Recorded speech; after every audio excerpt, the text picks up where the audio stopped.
안녕하세요. 세종제작교회 김남식 목사입니다. 오늘은 요한복음 강해 네 번째 시리즈로 함께 말씀을 묵상해 보겠습니다. 오늘 본문 말씀은 요한복음 1장 6절에서 14절 말씀입니다. 하나님께로부터 보내심을 받은 사람이 있으니 그의 이름은 요한이라. 그가 증인하러 왔으나 그 빛에 대하여 증언하고 모든 사람이 자기로 말미암아 믿게 하려 함이라. 그는 이 빛이 아니요 이 빛에 대하여 증언하러 온 자라. 참빛 곧 세상에서 와서 곧 각 사람에게 비추는 빛이 있었나니 그가 세상에 계셨으며 세상은 그로 말미암아 지은 바 되었으되 세상이 그를 알지 못하였고 자기 땅에 오매 자기 백성이 영접하지 아니하였으나 영접하는 자 곧 그 이름을 믿는 자들에게는 하나님의 자녀가 되는 권세를 주셨으니 이는 혈통으로나 육정으로나 사람의 뜻으로 나지 아니하고 오직 하나님께로부터 난 자들이니라. 말씀이 육신이 되어 우리 가운데 거하심에 우리가 그의 영광을 보니 아버지의 독생자의 영광이요 은혜와 진리가 충만하더라. 아멘. 여러분, 요한복음 우리가 지난 시간에 이제 좀 살펴봤는데 지금 초반입니다. 이제 1장에 대해서 계속 이야기를 하고 있는데요. 요한복음은 우리 신앙생활에 있어서 굉장히 좀 밀접하게 이야기를 합니다. 유명한 말들이 많아서 그런가 보죠. 태초에 말씀이 계시니라, 말씀이 육신이 되어 하나님이 세상을 이처럼 사랑하사, 그리고 이제 포도나무 비유에서 어렸을 때부터 주일학교를 다녔으면 굉장히 자주 듣는 설교 말씀들 중에 요한복음이 많은 것 같아요. 그럼에도 불구하고 그 유명한 구절 몇 개 이야기 하다가 요한복음에 대해서 그렇게 깊이 생각해 보거나 공부해 보거나 묵상해 본 적은 별로 없는 것 같습니다. 그러다 보니까 어떤 그 요한복음의 가치, 그리고 그 안에 숨겨진 보물들, 그거를 많이 캐내지 이제 않은 상태인 것 같아요. 그래서 사실 이 요한복음 강해의 어떤 목적은 그런 보물들을 한 번씩 캐어보자. 이 아마존은 아니군요. 이베이군요. 이베이에서 의외로 지난 몇 년간 가장 많이 팔렸던 품목 중에 하나가 바로 호미입니다. 미국 사람들은 이제 그 호미가 없기 때문에 가드닝이라고 하죠. 이렇게 정원을 가꿀 때에 호미의 필요성을 못 느끼다가 우연히 이제 호미를 알게 되고, 그것은 이제 이베이를 통해서 구입을 했었나 보죠. 몇몇 사람들이. 그런데 사용해 보니까 어때요? 굉장히 편하죠. 아마 다음 아이템은 여러분 아실지 모르겠지만 이제 밭에서 일할 때 깔고 앉는 이렇게 동그란 그 의자가 있습니다. 그래서 푹신한 의자인데 그거를 엉덩이에 달고 있어요. 그래서 그거를 딱 안고 호미질을 이렇게 하면 이제 밭일하기가 수월해지죠. 아마 그런 의자가 또 잘 팔리지 않을까 싶습니다. 그런데 이 호미를 가지고 밭을 이렇게 일구면 고구마도 캘 수 있고 감자도 캘 수 있고 중요한 작물들을 캘 수 있죠. 그래서 호미가 참 중요한 물건입니다. 그래서 유명해졌죠. 우리가 요한복음을 볼 때 그런 의자에 앉아서 호미를 가지고 이렇게 살살살살살살 이렇게 파다 보면 감자보다도 고구마보다도 훨씬 맛있고 영양가 있는 하나님의 말씀의 의미를 알 수 있지 않을까 생각이 듭니다. 우리가 이제 그 지난 시간에 보면 태초에 말씀이 계시니라에 대한 의미, 빛에 대한 의미 이렇게 얘기했었습니다. 그리고 이제 오늘은 요한의 정체성과 예수님의 정체성에 대해서 얘기를 해보려고 합니다. 요한이요, 요한복음 1장 6절에 뭐라고 얘기했냐면 하나님께로부터 보내심을 받은 사람이 있습니다. 요한이 그 보냄을 받은 사람 아포스텔로라고 우리가 말씀을 드렸고, 그리고 나서 그가 보냄을 받은 자라고 이제 말씀을 드렸습니다. 요한이 이렇게 정체성을 밝히는 것은 자신이 더 이상 세상 권세나 명예나 물질을 구하지 않는 사람이라고 이야기를 합니다. 유대인은 사실 이런 말하기가 좀 민망하지만 제가 경험했던 유대인 어떤 사람들인가 한번 얘기를 해보려고 합니다. 요한이 그 세베대 아들들 요한과 야고보가 하나는 우편하는 좌편에 이제 이런 이야기를 이렇게 하면서 성경에 등장하지 않습니까? 그러면 그냥 그런가 보다, 두 사람만 그런가 보다. 그런데 이스라엘을 갔을 때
2005년도 3월입니다. 벌써 15년이 됐네요. 시간이 참 빠릅니다. 그래서 네덜란드 코너스톤이라는 칼리지에서 이제 인턴십 경험을 위해서 이스라엘을 선택을 했습니다. 그래서 이제 이스라엘에 갔는데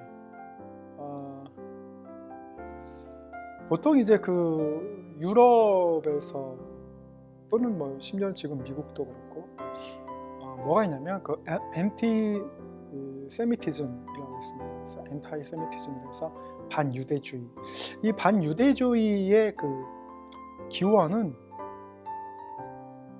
놀랍게도 이제 유대교를 발판으로 기독교가 생겼다라고 이제 마이클 그린이 그 이야기를 합니다. 그런데 그 기독교인들이 예수님을 만나고 나서 예수님을 십자가에 못 박았던 사람들이 유대인이기 때문에 엔타이 세미티즘 반유대주의가 거기서부터 출발했다는 시각들이 있습니다.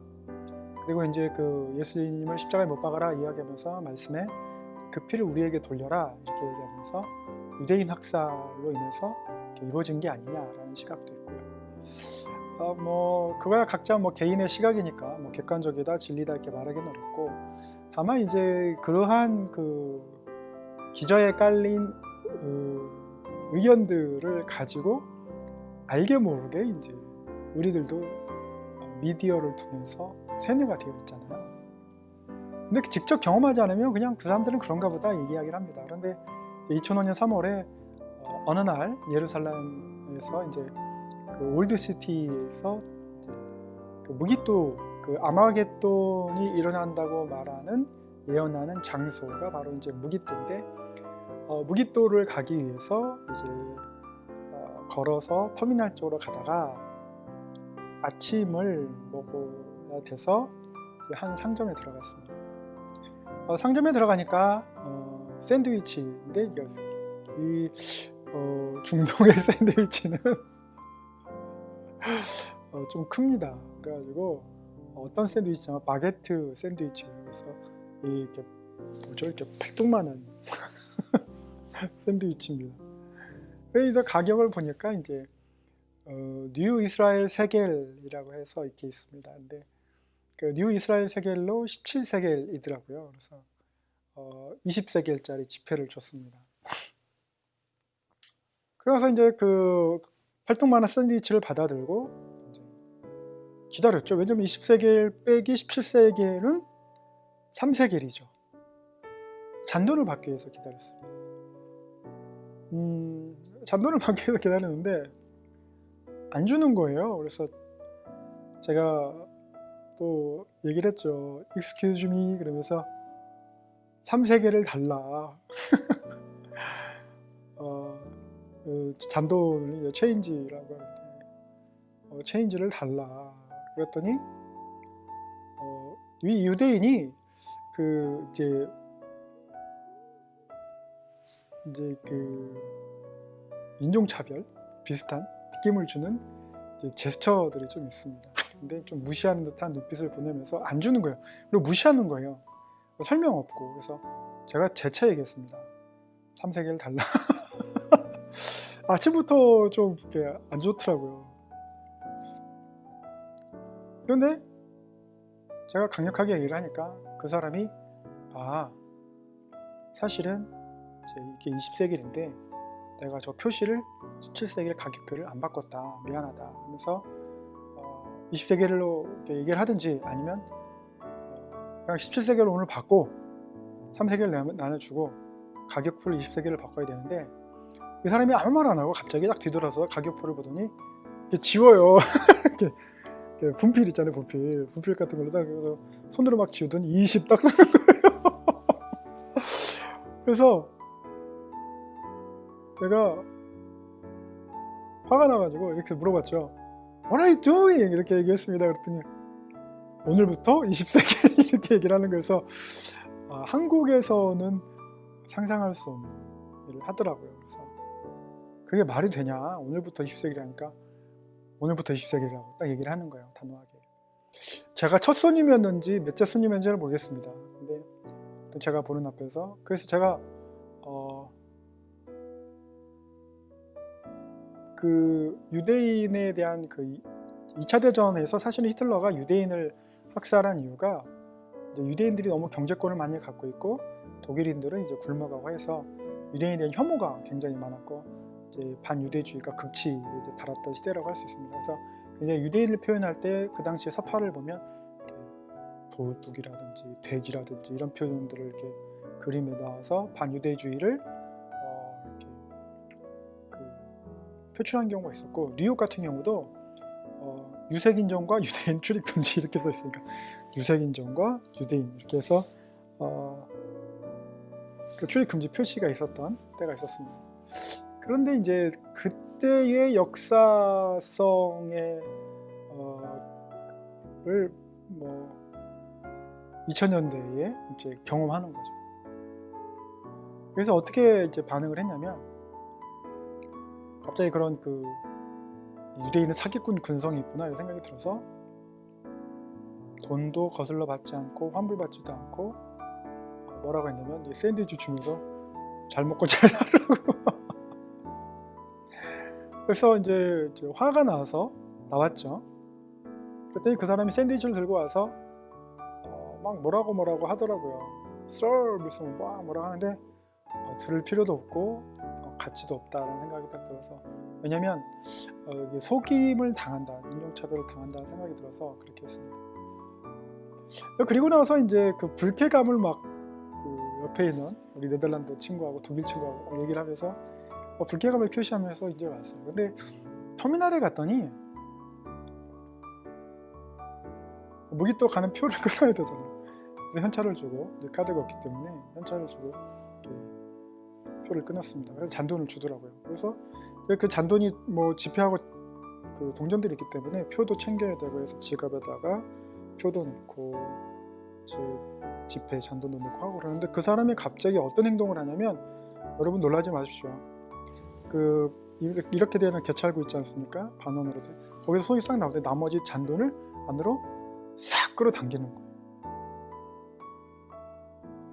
그걸 왜 그러는지 잘 모르겠습니다.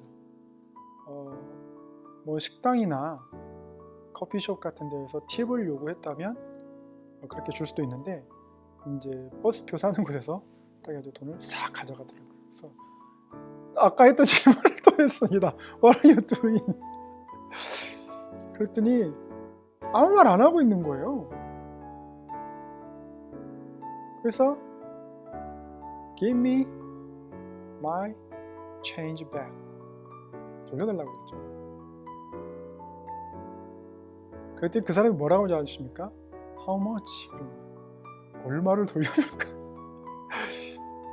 근데 그때 당시에는 머리가 하얘져가지고 동전 몇 개를 달라고 해야 되는지 생각이 안 나고 너무 황당하고 다시 한번 화가 나고, 아까 샌드위치 때문에 사건이 일어났잖아요. 다시 한번 버스표 잔도 때문에, 그래서 유대인에 대한 그 반유대주의가 제 머리 끝까지 딱 올라왔던 것 같아요. 그래가지고 그것도 받지 않고 그냥 나왔습니다. 그런데 이제 샌드위치도 못 먹었죠. 차표도 20세겔 넘게, 쉽게 말하면 지금 빼앗긴 거잖아요. 그래서 머리가 부글부글 하고 있는데, 그래서 옆에 가서 커피숍 가서 카페라떼를 하나 시켰습니다. 카페라떼를 한 잔, 유대인 이스라엘에서 타주는 카페라떼를 이렇게 마셨는데 정말 맛있더라고요. 양도 많고 먹을 잔도 엄청 크고 그 카페라떼 때문에 모든 화가 다 식더라고요. 그러면서 뭐라고 해야 되면, 제가 카페라떼 마시면서 역시 카페라떼 이스라엘이 최고구나 그러면서 굉장히 단순했습니다.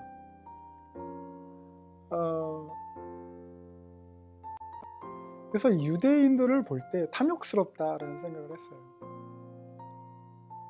물론 제가 에즈베리에서 만났던 유대인들은 굉장히 헌신적이고 굉장히 잘 나누고, 제가 굉장히 한편만 봐서 편협적인 문화 경험을 한 것일 수도 있습니다. 하지만 요한과 야고보는 그들의 탐욕스러운 자세를 예수님 앞에서 여과 없이 그대로 드러냈던 사람들이에요. 그런데 요한복음을 보는데 자기는 증언하러 왔고 참 빛이신 예수님이 이 땅에 오셨고 말씀이 육신이 되어, 우리가 이거를 이제 레마라고 하는데, 이 땅 가운데 오셨다 이렇게 말해줍니다. 그러면서 복음 말씀에 뭐라고 합니까? 14절 보겠습니다. 말씀이 육신이 되어 우리 가운데 거하심에 우리가 그의 영광을 보니 아버지 독생자의 영광이요 은혜와 진리가 충만하더라. 이렇게 했습니다. 요한은 예수님을 봤어요. 그리고 최초의 3인, 우리가 이제 예수님의 제자 12명 제자 구도를 보면 12명 이너서클, 72인도 있고 여러 사람들 많이, 그래서 요한복음 6장 60절에 많은 제자들이 따랐다고 하지만 그 이너서클 12명 안에 이너 모스트 서클, 그래서 그 3명, 베드로, 요한, 야고보, 이 3명, 그 3명 안에 들어갔던 거죠. 그래서 이 사람들을 이제 우리가 흔히 뭐라고 말하냐면 이노베이터라고 얘기를 합니다. 이 이노베이터라는 말은 무슨 말이냐면 굉장히 혁신가죠. 이 혁신가들은 위험을 무릅쓰게 됩니다. 예를 들면 누구도 도전하지 않는 전자부품, 예를 들면 아이폰이 처음 나왔을 때 사람들이 한 60만 원, 50만 원 되는 돈을 가지고 투자해서 그걸 사보기가 두려워하는 사람들 있잖아요. 그리고 그거를 선뜻 하기가 어려운 사람이 있습니다. 그런데 반대로 내가 먼저 가서 해봐야 된다는 사람들이 있어요. 그래서 애플샵에 이제 줄 서서 막 텐트 치고 서가지고 저는 그런 사람은 아닌데 서가지고 막 도전하는 분들 계세요. 가지고 딱 맨 1호로 사서 언박싱 딱 했는데 잘못해도 미끄러 땅에 떨어져서 금가고 하지만 그걸 두려워하지 않는 사람을 이노베이터라고 합니다.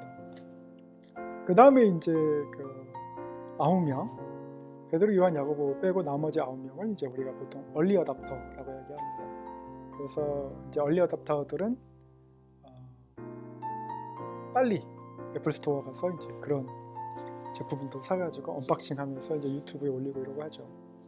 그러면서 어떤 앱상의 어떤 문제점, 인터페이스의 문제점 이런 것들을 깨닫고 하는데 아무튼 그런 분들이 얼리 어답터입니다. 그러니까 요한과 야고보, 베드로는 그 이너모스트 서클 안에 들어가서 예수님을 어떻게 보면 가장 가까이 봤던 사람들이에요. 가장 먼저 봤던 사람들이고, 그래서 예수님을 보고 만지고 냄새도 맡고 함께 식사도 하고 막 했던 사람이에요. 그런데 그 평가를 합니다, 요한이. 원래는 실망해야 되거든요, 요한이. 왜냐면 예수님, 유대인에게 메시아라는 존재는 정치적인 메시아입니다. 군사적인 메시아예요. 그래서 많은 그 유대 지도자들이 나타나서 유대를 해방시키는, 이스라엘을 해방시키는 그런 비전들을 갖고 있었지만, 진정한 메시아가 오면 그 비전을 성취할 것이다 라고 생각을 했습니다. 그런데 예수님은 십자가에 못 박히셨고 저주받은 나무에 달리셨고, 그래서 제자들은 실망했고 베드로는 저주했고. 근데 이제 그 예수님이 부활하시고 나서 보고 또 함께 식사하고 예수님이 승천하시는 것을 본 이 제자들, 그러면서 3년 동안 함께 하면서 예수님께서 제자들에게 무엇을 주셨냐면 아주 특별한 기회를 주셨어요. 어떤 기회를 주셨냐면 평가할 수 있는 기회. 제자도를 얘기를 했을 때 요한복음 6장 66절에서 많은 영혼들이 떠났습니다. 많은 제자들이 떠났어요. 그 기회를 주시는 거예요. 그러나 이단은 기회를 주지 않습니다. 집을 떠나게 하고 이혼을 하게 하고 가둬놓고 세뇌를 시킵니다. 그래서 제가 지난 시간에도 말씀했는데 육신적 엔캡슐레이션, 사회적 엔캡슐레이션, 이데올로기적 엔캡슐레이션. 그래서 가둬놔요. 그래서 여러분 북한으로 납치가 됐으면 세뇌를 하는데 아주 깜깜한 곳에 가둬놓습니다. 창문이 없어요. 그리고 빛이 없습니다. 그리고 여러분에게 핸드폰을 주지 않습니다. 그리고 계속해서 잠을 재우지 않고, 예를 들면 주체사상에 대해서 이야기한다든지 이렇게 하면 여러분은 한 6개월 되면 간첩이 될 수 있습니다. 인간은 그렇게 단절되고 계속 주입하면 그래서 세뇌가 되는 거예요. 그래서 세뇌와 회심은 종이 한 장 차이라고 말씀을 드린 적이 있습니다. 그래서 문화인류학자 알렌 티펫은 인간이 어떤 변화하기 전에 회심을 할 때에 세 가지 단계가 있습니다. 첫째는 이제 생각하는 시간, 깨닫는 시간. 그래서 period of awareness라고 해서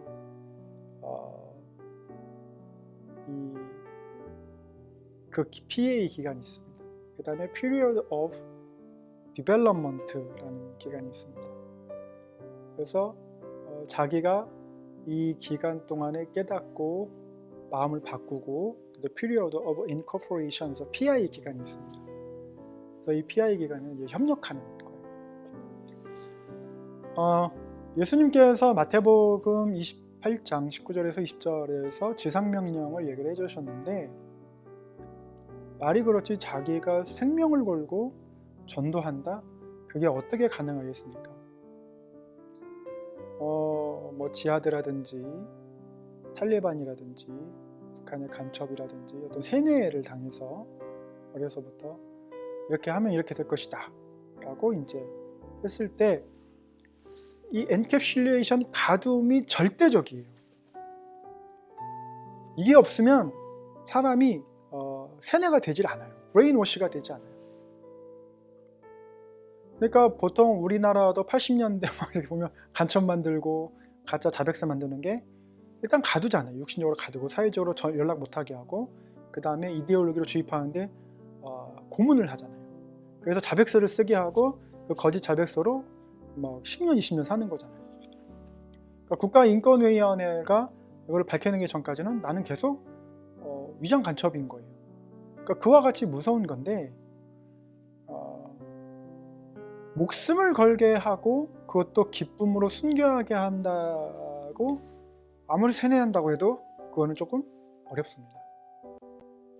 근데 예수님은 뭘로 가두시냐면 본인 스스로 이 메시아가 제자들과 함께하면서 함께함으로 이렇게 가두시는데, 가뒀다는 표현보다 예수님의 품 안에 있도록 허락하시는 거예요.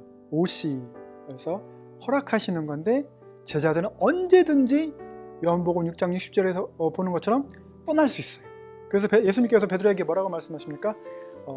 너희도 가려느냐 이렇게 얘기하는데, 베드로가 가끔 가다가 굉장히 좋은 명제를 얘기하는데, 주께 영생이 있사온데 우리가 어디로 가리까 이렇게 말을 합니다. 요한이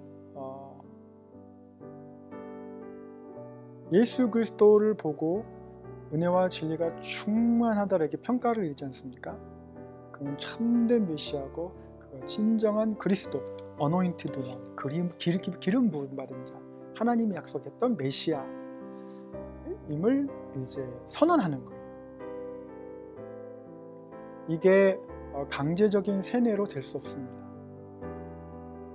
이게 돈을 줘서 이렇게 써다오 해서 될 수 있는 일이 아닙니다. 왜냐하면 요한이 평생의 제자의 삶으로 증명했기 때문에 그것이 위조라고는 말할 수 없어요. 더 놀라운 것은 요한이 뭐라고 고백하냐면 말씀이 육신이 되었다. 말씀은 형이상학적이고 육신은 형이하학적입니다. 그래서 독일 시인 슐러가 이런 소녀라는 시를 썼는데, 거기 한 구절에 뭐라고 나오냐면 리베 무스 플라토니셰 자인, 리베 무스 플라토니셰 자인. 이게 무슨 뜻이냐면 사랑은 반드시 플라토닉해야 된다 라고 얘기하니까 그 옆에 소녀가 웃더라 이렇게 얘기합니다. 그는 인간의 사랑은, 에로스는 결코 정신적인 사랑으로 머물 수 없다라는 것을 그 소녀가 웃음으로 반증해 주는 거죠. 그런데 마치 스스로가 고귀한 것처럼 리베무스 플라토니슈 자인 이렇게 말하는 것은 정말 어불성설이고 모순이라는 거죠. 그런데 예수님께서 태초에 말씀이 계시니라 말하고, 태초에 하나님이 엘로힘 복수 삼위일체 하나님이 천지를 창조하시니 이렇게 말씀하셨는데, 그게 반드시 플라토니시에, 왜냐하면 많은 그레코 로만 시대의 신들이 플라토니시에, 만질 수 있는 신이 아니에요. 볼 수 있는 신이 아니에요. 경험할 수 있는 신이 아니에요. 함께 먹고 자고 할 수 있는 신이 아니에요. 그 신은 아니에요. 그냥 우리의 형이상학적인 그런 신이죠. 정신적인. 그런데 말씀이 육신이 되었다라고 요한은 그야말로 그레코 로만 시대의 신에 대한 개념에 어떻게 해요? 충격파를 주는 거예요. 우리 인간의 모습으로 신이 오셨다라고 충격파를 주는 거예요. 이걸 그레코 로만 시대의 사람들이 들었으면은요,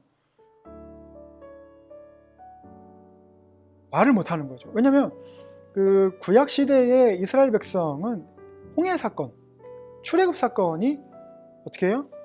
홍해가 갈라지는 걸 봤어요. 불기둥 있는 거 봤어요. 구름기둥 있는 거 봤어요. 만나와 메추라기 주시는 거 먹었어요. 그러니까 보고 만지고 느낄 수 있는 그 야훼를 부인할 수가 없는 거예요. 그런데 그레코 로만 시대의 헬라 사람들이나 로마 사람들은 그런 걸 경험해 본 적이 없어요. 그런데 예수 그리스도가 그런 형이상학적인 신이 형이하학적인 육신으로, 그들이 더럽다고 생각하는 육신으로 오셨다. 그건 뭐예요? 태초에 하나님은 흙으로 사람을 빚으시고 네페시, 생기를 불어넣으셔서 생명이 되게 했다라는 하나님의 그 창조, 인간에 대한 창조를 다시 한번 고귀하게 리빌드하는 거예요. 다시 세우는 거예요. 그레코 로만 시대에 이 소아시아 지역의 인간에 대한 개념을 완전히 뒤바꿔 놓는 거예요. 이 요한복음이 이 유대인을 전도하기 위해서 썼다고 했는데 이건 유대인뿐만 아니라 이방인들에게도 엄청난 충격파를 주는 거예요. 말씀이 육신이 되었다. 이거는 기적에 가까운 일이죠. 기적에 가까운 일. 그러면서 뭐라고 하냐면 은혜와 진리가 충만하더라. 자기가 깨닫는 시간, 피해의 시간, 그래서 자기 스스로 회심하고 히틀러와 같이 만 사람을 죽이자고 했다가 사랑의 사도로 변해가는 이 시간, PD 시간이 있다가 그러면 어떻게 지금 PI의 시간, 협동의 시간, 하나님과 함께 사용할 시간에 이제 좀 도달한 겁니다. 이게 왜 놀라운 거냐면 이렇게 말하는 것 자체, 그리고 전도하고 하기 위해서, 순교하기 위해서 이게 왜 놀라운 거냐면 보통 그룹 다이나믹에서요, 아렌트 피엣의 그 인지 발달 단계를 한번 적용을 해보면 그룹 다이나믹 이론에서 각성의 시간이 있습니다. 예를 들면 이제 신입사원이 회사 딱 가면 이 회사는 분위기가 어떻다라는 걸 알잖아요.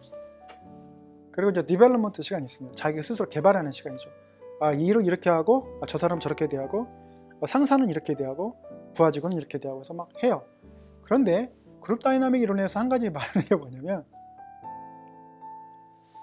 스톰 스테이지가 있어요. 폭풍의 단계가 있어요. 이 폭풍의 단계는 예를 들면 이제 어떤 하나의 프로젝트를 가지고 사람들이 태스크 오리엔티드 그룹이잖아요. 그래서 일 중심의 그룹으로 딱 모였습니다. 모였으면 이 문제를 해결하기 위해서 논의를 하는데 서로 이제 아이디어를 내고 절차를 얘기하고 책임을 맡을 때 어떻게 해요? 서로 막 부딪힌다는 거죠. 그 이익으로 인해서. 왜 내가 야근을 해야 돼? 내가 왜 멀리 출장을 가야 돼? 왜 여직원은 안 가? 그러면서 서로 불만들이 막 터지면서 우당탕탕탕탕 막 한다는 거죠. 하지만 결과적으로 태스크 오리엔티드 그룹이기 때문에 그 회사의 그 직원으로서 이익을 발생시켜야 하기 때문에 어찌어찌해서 합니다. 그래서 결과를 만들어내고 프로젝트를 성공을 시킵니다. 하지만 어떻게 해요? 서로가 서로를 위해서 내가 너를 위해서 헌신할게 이러고 내 생명 다해 너를 사랑할게 그러지는 않아요. 그거는 사회학자들이 불가능하다고 얘기합니다.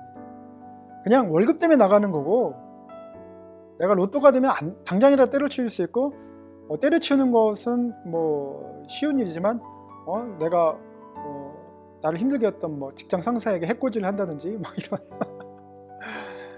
이런 모든 게 가능해지잖아요. 그렇게 하면 그런데 스톰 스테이지를 벗어나지 못하는 거예요. 이 협력의 PI 단계, Period of Incorporation이라는 PI 단계는 어렵다라는 거예요. 그건 인간으로서 불가능한 단계예요. 그런데 제자들이 그걸 해냅니다. 여러분 기억하십니까? 누가 크냐? 하나는 우편은 저편. 내가 뭐 수제자 막 스톰 스테이지가 있었는데 뭐가 있어요? 회사에 없는, 일반 직장에 없는 어떤 사건이 벌어졌어요? 십자가 사건이 벌어졌어요. 그 십자가 사건이 단순히 피를 흘리고 희생을 당하면 그냥 희생양으로서 끝날 거지만 어떻게 해서 예수님이 부활하셨어요. 우리가 한낱 꿈을 꾸었구나. 우리가 한낱 메시아가 왔다는 거에 정신이 팔렸구나. 그러나 그 사람은 십자가에서 저주를 받고 죽었다. 그런데 어떻게 해요? 그래서 끝나고 각자 갈릴리 바다로 생업으로 다시 돌아가지만 어떻게 해요? 예수님이 부활하신 거예요. 3일 만에. 그래서 어떻게 해요? 그를 만져보고 그와 함께 식사하고 생선을 구우면서 신명기 4장 28절에 나온 거죠. 냄새도 흡입을 하시고 일반 그 섬기는 우상들은 그러지 못하는데 완전히 살아계신 하나님, 독생자 예수 그리스도, 그분이 직접 오셔서 우리를 위해 말씀도 가르쳐 주시고 제자도 삼아 주시고 십자가도 지어 주시고 달려서 우리 죄를 속죄해 주시고 부활하셔서 승천하셔서 다시금 새하늘과 새 땅을 위해서 다시 오겠다고 약속하신 그 예수님, 이 모든 거를 본 요한은요, 야 내가 지금 왕 옆에 잠깐 있는 거, 거기서 권력 잠깐 휘두르는 거, 그거 아무것도 아니구나. 아무것도 아니구나. 주님이 주시는 영생과 그 용서하십니다. 그러니까는 요한이 뭐라고 합니까? 은혜와 진리가 충만하더라. 은혜와 진리가 충만하더라. 가끔 여러분 그런 고민하십니까? 이제 40, 50대 중년이 돼가고 자녀들이 커가고 그 자녀가 결혼하고 나서 아이를 낳으면 내가 그 아이가 또 결혼해서 자녀를 낳고 아이를 낳는 모습을 보고 싶지만 우리는 이제 그 생물학적으로 그렇게 할 수 없기 때문에 어떻게 하면 좋을까? 어떻게 하면 좋을까? 내가 뭘 해줄 수 있을까? 많은 돈을 줄 수 있을까? 많은 땅을 줄 수 있을까? 그런다고 해서 우리 자녀의 자녀와 자녀들이 늘 하나님 앞에 사랑받고 세상 가운데에서 존중받고 살 수 있을까? 또 그러다가 마음이 삐뚤어져서 신앙 멀리하고 하나님 멀리하면 어떡하나? 뭐 그런 생각들 드실 수 있을 거예요. 결론은 하나입니다. 아무리 많은 돈을 줘도 언젠가는 탕진할 것이고 아무리 많은 땅을 줘도 언젠가 팔아먹을 것이고 어떻게 해야 되나? 기도입니다. 하나님 우리 자녀가 이렇게 요한과 같이 주님을 만나게 하여 주시고 세상 보좌 우편 좌편 안내 만회하면서 그것보다 오히려 보냄을 받은 예수님에 의해서 보냄을 받은 사도로서 자라게 하시고 내 자녀가 그 자녀에게 이런 신앙을 물려줄 수 있도록 그래서 결코 하나님의 마음에서 떠나가지 아니하도록 다윗을 보실 때 하나님이 기뻐하는 사람, 정직한 사람 그렇게 항상 언급하시는 그런 사람 되게 해달라고 막 기도하는 거예요. 그래서 신명기 28장 1절로 14절 말씀을 보시면 하나님 말씀을 따랐을 때 나타나는 축복들이 있습니다. 그거 이루어지기를 원하는 거예요. 하나님 내 자녀들 그렇게 해달라고. 그러니까 내 자녀만 귀합니까? 다른 자녀도 귀하잖아요. 아는 사람한테 예수를 믿든 안 믿든 장기 결석을 했든 안 했든 카톡으로 막 복사해서 막 보내요. 욕을 먹든 말든 이거는 중요한 거니까. 로또 1등짜리 수백 장을 줘도 수천 장 수만 장을 줘도 인간의 마음은 인간의 영혼은 예수님이 아니고서는 변할 수 없기 때문에 기도할 수밖에 없는 거예요. 그러니까 요한의 마음이 어떻습니까? 제발 유대인들아 이방인들아 제발 예수 그리스도를 만나라. 그분이 우리와 함께 하셨다. 메시아가 오셨었다. 그분 다시 오신다고 하는 거다. 제발 예수 그리스도를 따라가라. 그러면서 말씀을 시작하는 겁니다. 구구절절 시작하는 겁니다. 눈물로 시작하는 겁니다. 간절하게 외치는 거예요. 우리 텍스트를 보면 종이와 활자가 보입니다. 자간이 있고 행간이 있죠. 요한복음에는 마치 그림 슈라이 절규에서 외치는 그 절규 있지 않습니까? 그것은 공포의 절규일 수도 있어요. 하지만 심판의 절규일 수도 있어요. 하지만 그 절규는 지옥으로 가는 영혼으로 하여금 돌아오라고 하는 그 절규일 수 있어요. 어떻게 저 영혼이 지옥으로 그냥 가나? 메시아가 왔는데 그 메시아 장대에 달린 노뱀을 보면 산다고 했던 그 약속과 같이 저 메시아를 믿으며 사는데 어떻게 저렇게 지옥들로 걸어가나? 그것도 욕하면서 예수님을 저주하면서 절규가 담겨 있는. 다시 한번 말씀 읽어보겠습니다. 6절부터 읽겠습니다. 하나님께로부터 보내심을 받은 사람이 있으니 그의 이름은 요한이라. 그가 증언하러 왔으니 곧 빛에 대하여 증언하고 모든 사람이 자기로 말미암아 믿게 하려 함이라. 그는 이 빛이 아니요 이 빛에 대하여 증언하러 온 자라. 참 빛 곧 세상에 와서 사람에게 비추는 빛이 있었나니 그가 세상에 계셨으니 세상은 그로 말미암아 지은 바 되었으되 세상이 그를 알지 못하였고 자기 땅에 오매 자기 백성이 영접하지 아니하였으나 영접하는 자 곧 그 이름을 믿는 자들에게는 하나님의 자녀가 되는 권세를 주셨으니 이는 혈통으로나 육정으로나 사람의 뜻으로 나지 아니하고 오직 하나님께로부터 난 자들이니라. 말씀이 육신이 되어 우리 가운데 거하심에 우리가 그의 영광을 보니 아버지의 독생자의 영광이여 은혜와 진리가 충만하더라. 유대인에게 선민 사상으로 쩔어 있는 유대인에게 응애 하고 딱 태어나면 유대인이 되는, 그래서 하나님의 백성이라고 생각하는 그 유대인에게 뭐라고 말합니까? 사람에게서는 혈통이야. 이방인도 예수님 믿으면 하나님 자녀가 권세가 되는 권세가 있다 이야기를 하는 겁니다. 유대인들로 하여금 지금 깨어나지 않으면, 지금 예수 그리스도를 믿지 않으면 너가 유대인이라 할지라도 지옥에 갈 수 있다, 그 얘기하는 거예요. 이방인이라도 예수님을 믿으면 지옥에 가지 않고 구원을 받을 수 있다, 그 얘기를 하는 겁니다. 이 구원의 은혜와 진리가 여러분 안에 충만하시기를 예수님의 이름으로 축원합니다. 감사합니다.